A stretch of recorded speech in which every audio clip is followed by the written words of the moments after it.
If I had a pound for every time I heard these myths, I'd have retired to the beach by now.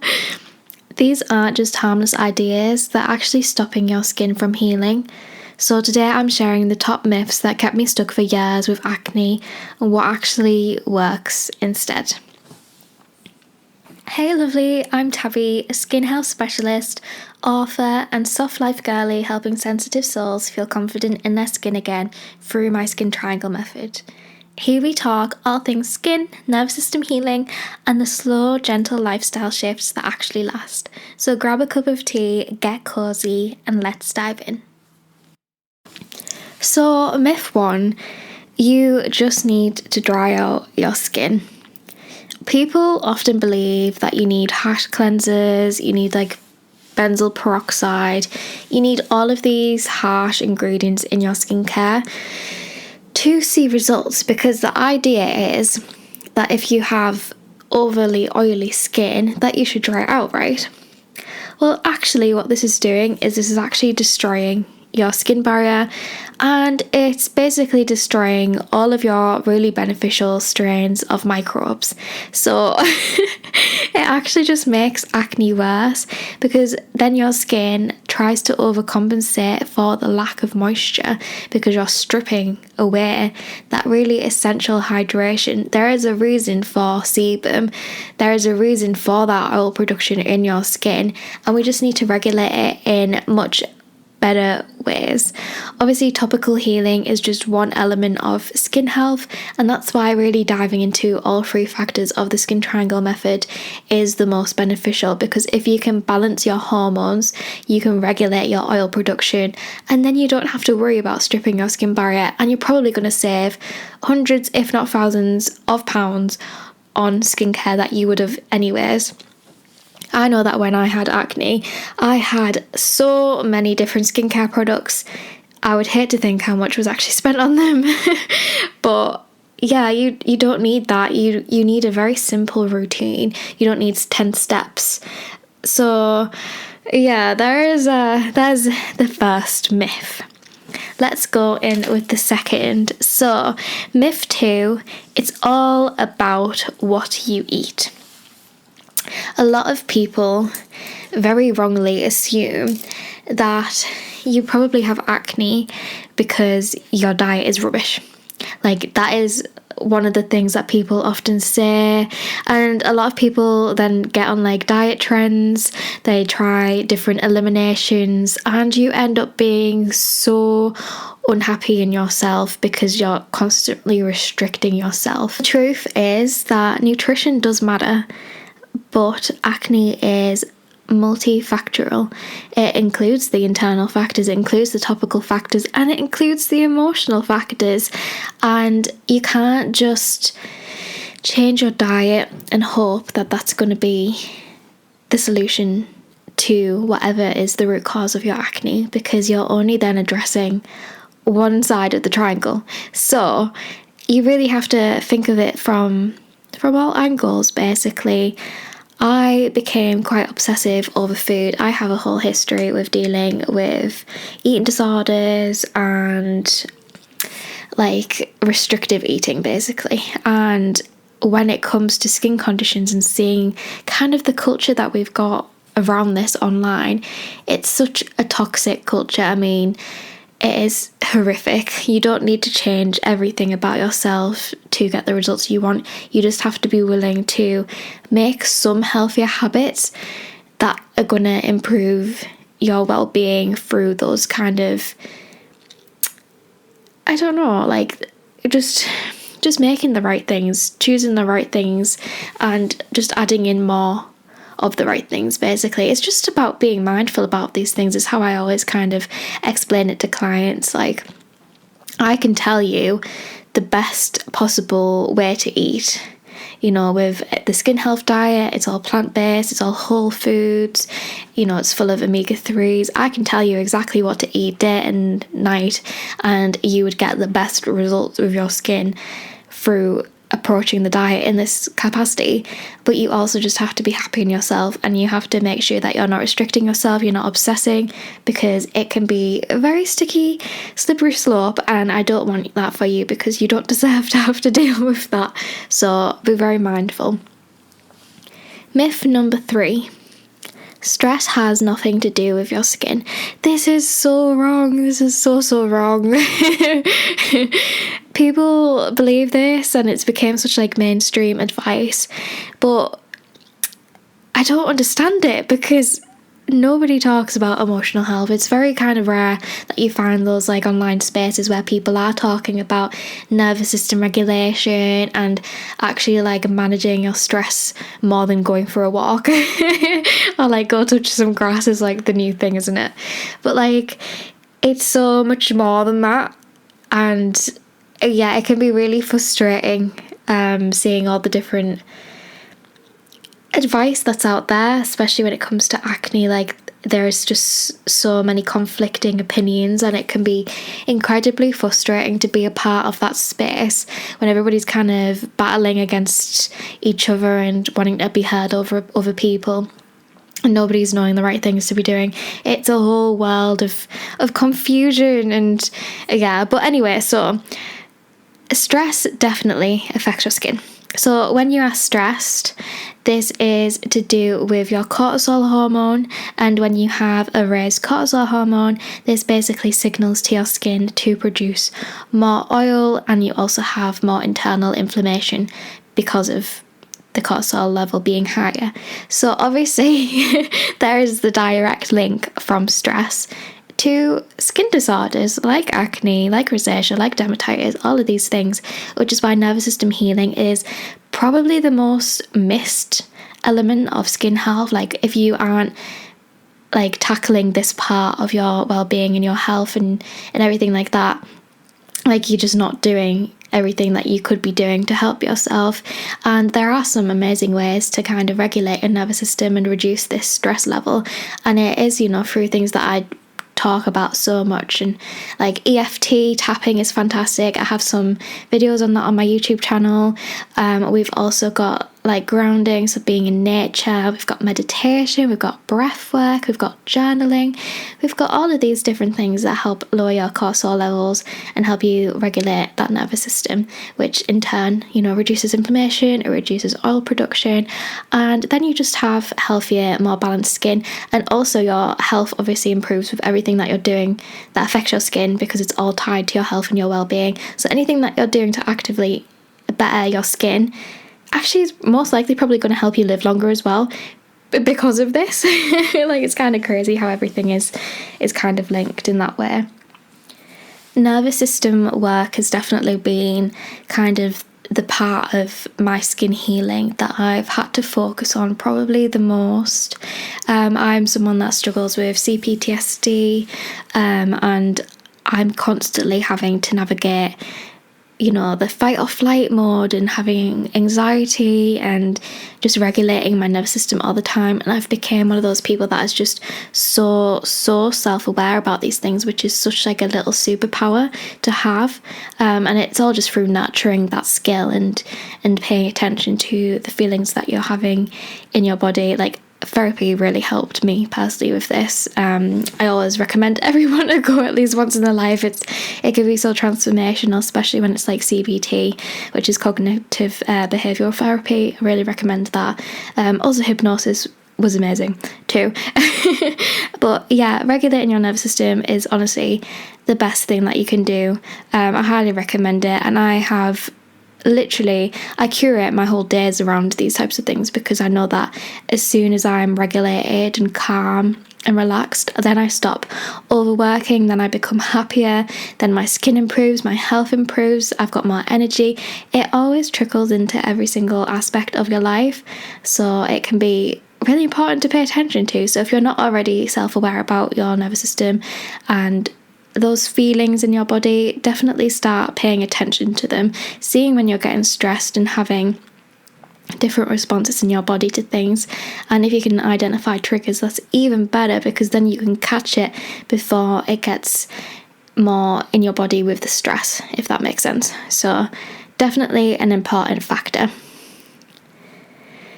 Myth number 4, stronger products equal faster results. There is so much marketing around skincare products, and in particular medical grade products, active ingredients, and this is comedogenic and this is non-comedogenic and you should be using this and niacinamide, and it's all just buzzwords at this point, and it's really hard to cut through the noise sometimes, especially if you're not educated on what you should be using for your skin. And the truth is that harsh and stronger products, they, more times than not, in fact 99% of the time, and the only reason I'm not saying 100% is because I can't guarantee that, is that they will cause barrier damage. They are destroying our skin microbiome, and they are wrecking your skin in the long run, and they're basically teaching your skin to only better itself when you're using those products. So then you have to rely on those products. It's, again, just not addressing the root cause, and it's just covering it with more fluff, basically. There is a better way to go about this, obviously, which is using gentle products consistently, and just having some TLC. Using skin microbiome safe products are the best thing for your skin in the long run. It will take you longer to see those incredible results, but that is because they will last. And that is because it is helping you grow and feed your microbes and those strains of bacteria that are beneficial for your skin health, rather than relying and stripping your skin and relying on those products with those harsh ingredients in to kind of have clear skin. So skin microbiome safe products all the time, best thing you can ever do for your skin. Like topically, like I will die on this hill. Nobody talks about skin microbiome like products and that whole thing, and it's so annoying because it feels like I'm just shouting into the void. But the more educated people get about this, the better. So you've now been enlisted. Spread the word. But yeah, skin microbiome products, please start using them. Start being mindful about what you're using. Stop falling for marketing of you should be using these active products and this will help you clear your acne in like 20 days. No, if they're doing that, it's wrecking your skin barrier, it's wrecking your skin microbiome, and you're not going to see long-term results. It's going to wreck your skin health in the long run just to have short-term benefits. And that is the truth. That is so the truth.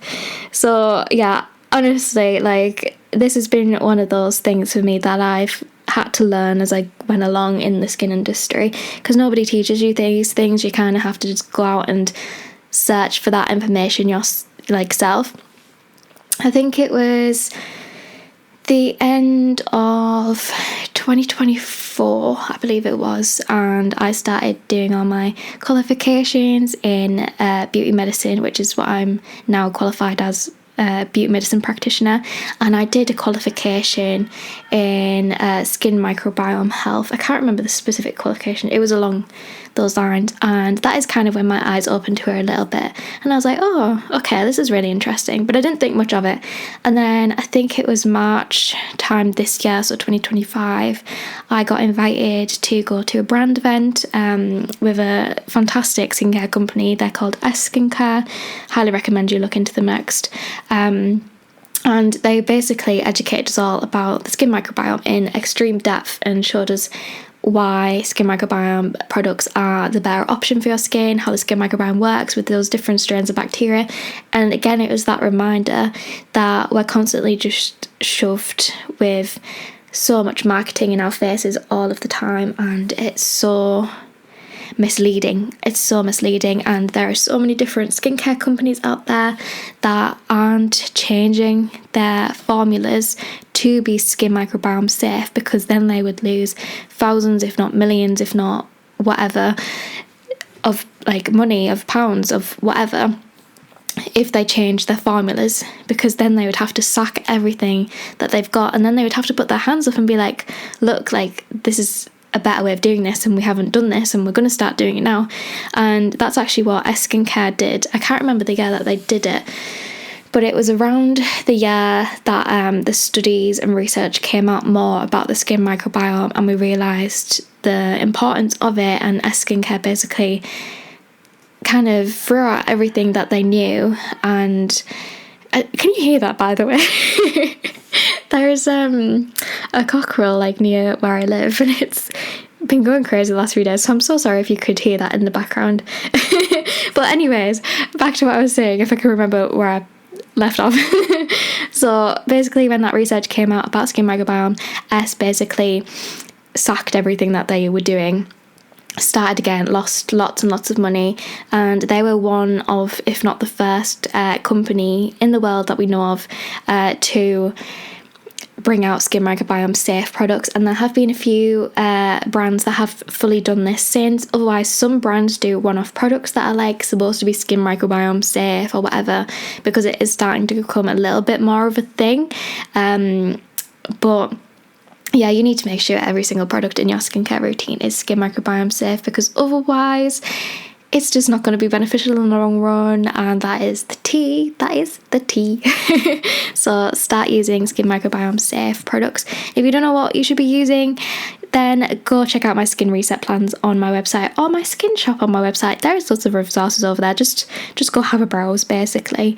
But yeah, I've definitely seen a massive improvement with myself, obviously, otherwise I wouldn't be promoting this, and with all my clients as well, who like to change from, you know, those typical medical grade harsh skincare routines that I had them on, because obviously when you know better, you do better, and the results that I saw within 4 weeks were astounding, absolutely astounding, incredible. Honestly, I had one client, Olivia, who we were struggling with dry skin on her forehead for approximately like a year.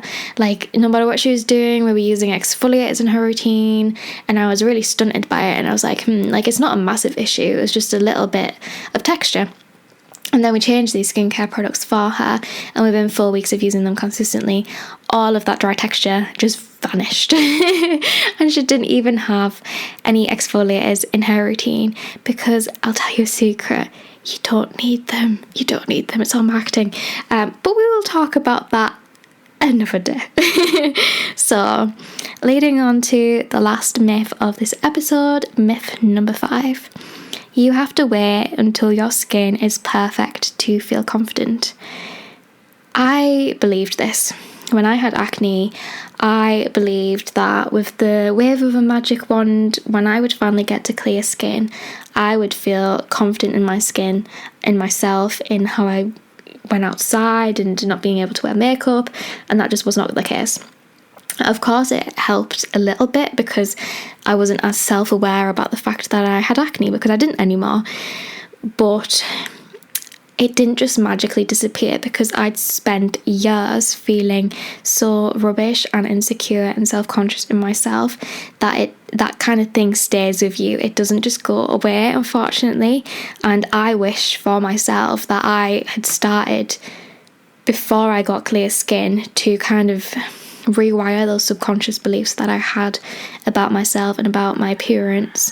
And social media and shame culture and all that type of thing plays such a massive part in this, and I think it's getting worse as the years go on, with social media being more and more and more prominent in our everyday lives, that it's kind of just like nothing you see online is real anymore. Everything is beautiful, gorgeous, glowing lighting. It is filtered, not real skin. There's no texture, there's no pores. Everything is so fake. It's like we're all kind of curating our own like Barbie dolls. Like, that is how it kind of comes across. And I will be the first to say, I know I'm guilty of this as well. I use gorgeous lighting in all of my photos, and it is an issue. Like, as a society, we are really failing with this. But obviously the truth is, like, confidence comes before perfect skin, and feeling confident about your skin while you have not got your results yet actually helps your healing, because then you're just like accepting yourself, and that is the best thing that you can possibly do. You deserve to feel beautiful in your skin every single day that you wake up. You don't have to wait, and you shouldn't wait until you get a certain outcome to feel better in yourself. And if nobody's told you that today, I really hope you take that on chin, because you are deserving of love from others and from yourself, of like, most importantly, before you get the outcome that you want.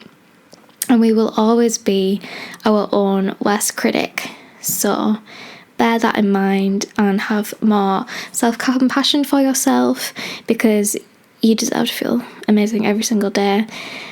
And obviously this always ties into the emotional pathway of the skin triangle method, and it all kind of helps with that nervous system regulation, because if you're feeling really rubbish in yourself all the time, that is going to affect your hormones, and that is just the truth, unfortunately. I do have a course coming out in just a few weeks now. It's launching on October 15th of 2025, so if you're watching this after then, it'll already be live, and it's called She Glows Anyway.